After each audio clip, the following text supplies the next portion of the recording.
Viewers आज हम एक अरबी हकायत के बारे में डिस्कस करेंगे। अरबी हकायत है कि एक बूढ़े बाप ने अपने बेटे को बुलाकर एक पुरानी हस्ता हाल घड़ी दी और कहा, बेटा ये घड़ी तुम्हारे परदादा की है। इस घड़ी की उम्र 200 साल होगी। ये घड़ी मैं तुम्हें देना चाहता हूँ, लेकिन इससे पहले तुम्हें मेरा एक काम करना होगा। इसे लेकर घड़ियों की दुकान पर जाओ और उनसे पूछो कि वो ये घड़ी कितने में खरीदेंगे। वो लड़का जब वापस लौटा तो कहने लगा, दुकानदार घड़ी की हालत देखते हुए 5 दिरहम से ज़्यादा कीमत देने को तैयार नहीं। कहा, अब इसे वहाँ ले जाकर बेचने की ख्वाहिश का इजहार करो जहाँ नवादरात फ़रोख्त होते हैं। वो लड़का जब वहाँ से वापस आया तो बोला, वो लोग 5000 दिरहम देने को तैयार हैं।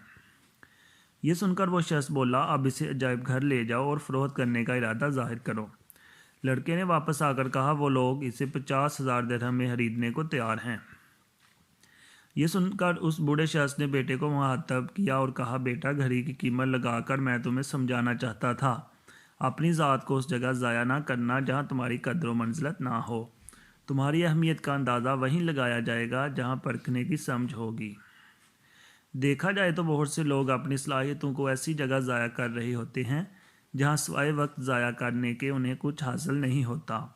साथ ही गैर ज़रूरी तौर पर गैर महल अपनी अहमियत का एहसास जताना भी दुरुस्त नहीं। उस्ताद मोहतरम फरमाया करते थे, अपनी सलाहियतों खूबियों को सही समत इस्तेमाल करो। ऐसी जगह खुद को मत थकाओ जहाँ बदले में सिवाय थकावट के कुछ हासिल ना हो।